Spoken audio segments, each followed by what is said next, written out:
Welcome to This Explainer. Today, we're unraveling one of the most baffling mysteries of the 20th century. Picture it. November 24th, 1971. It's the day before Thanksgiving. A neatly dressed man steps right up to the Northwest Orient Airlines counter in Portland, Oregon. He calmly buys a one-way ticket to Seattle under the name Dan Cooper. It seems like the start of an entirely unremarkable holiday trip, but this seemingly ordinary passenger, he was about to commit a crime so daring, we are literally still talking about it more than half a century later. The sheer audacity of what happens next is just staggering.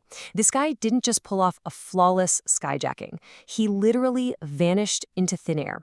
He leaped out of a moving commercial jet at 10,000 feet straight into a freezing thunderstorm, taking $200,000 in ransom cash right along with him.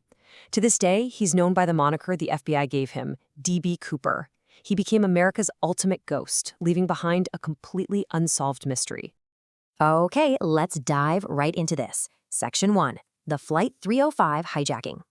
So on this routine 30-minute commuter flight from Portland to Seattle, absolutely nothing felt out of the ordinary when boarding began. Picture the passenger sitting in seat 17C, sharply dressed in a black suit, a black tie, wearing sunglasses.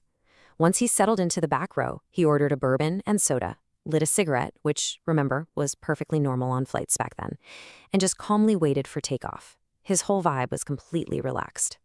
But shortly after they were in the air, this unassuming man flagged down flight attendant Florence Schaffner and simply handed her a note. Now, initially, Schaffner thought he was just another passenger trying to flirt, maybe slipping her his phone number.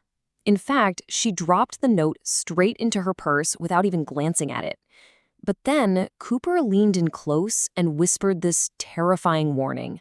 "Miss, you'd better look at that note. I have a bomb." And just like that, in a split second, this completely routine commuter flight turned into a high-stakes hostage situation. A shocked Schaffner opened her purse, pulled out the note, and looked down. It was typed out entirely in capital letters, explicitly stating that he had a bomb in his briefcase. And his demands? They were incredibly specific.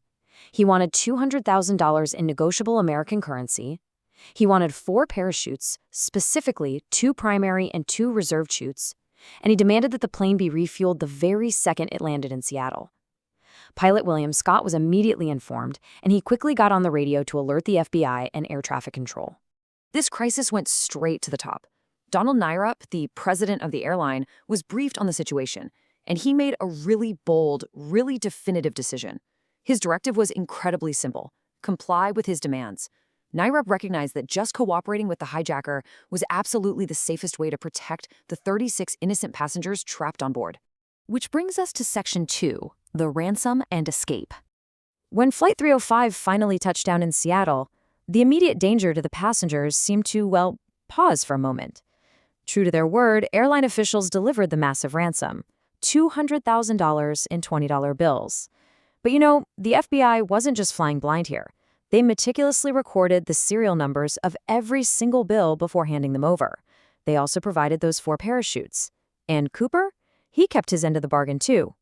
In exchange for the cash and the chutes, he let all 36 passengers and several flight attendants go. But he definitely wasn't done. He kept his skeleton crew on board. Just the pilot, the co-pilot, a flight attendant, and the flight engineer. So the crucial point here is the incredibly specific set of flight instructions Cooper gave to the cockpit crew once they were back up in the air. Look at these engineering parameters. He ordered them to fly south toward Mexico City, keep the altitude under 10,000 feet, leave the landing gear down, and keep the airspeed under 200 knots. But most importantly, and honestly most dangerously, he ordered them to keep the rear exit door open and the air stairs lowered during the flight. This was a massive, almost unheard of engineering challenge for a Boeing 727, but the crew somehow managed to execute it exactly as demanded.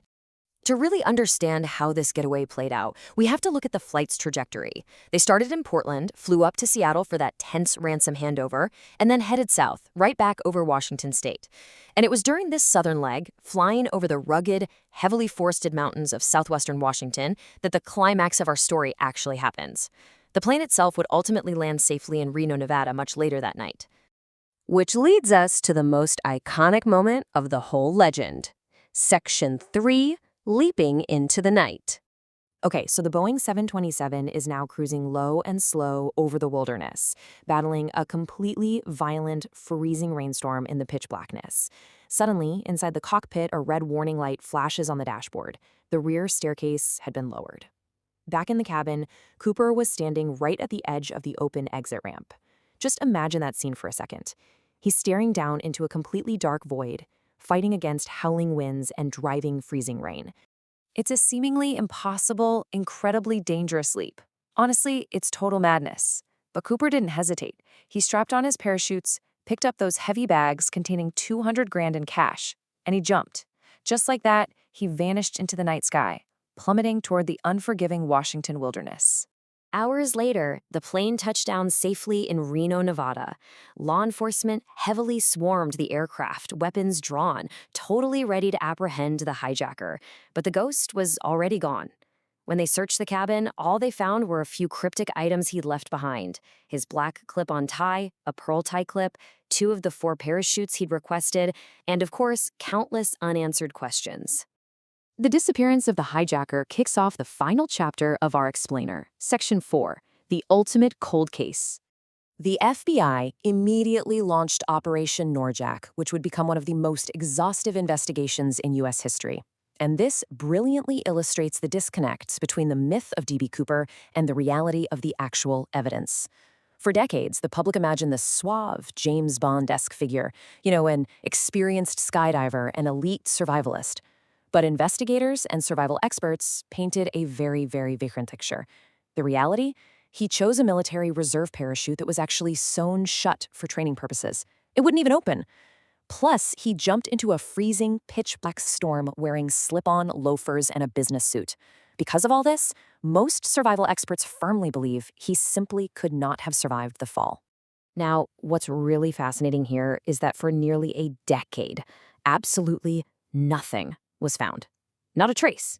Then, in 1980, a young boy named Brian Ingram was digging a campfire on the sandy banks of the Columbia River just north of Vancouver, Washington. His shovel hit something buried in the sand. It was a rotting, deteriorated package. Inside that rotting package was exactly $5,800 in heavily degraded $20 bills.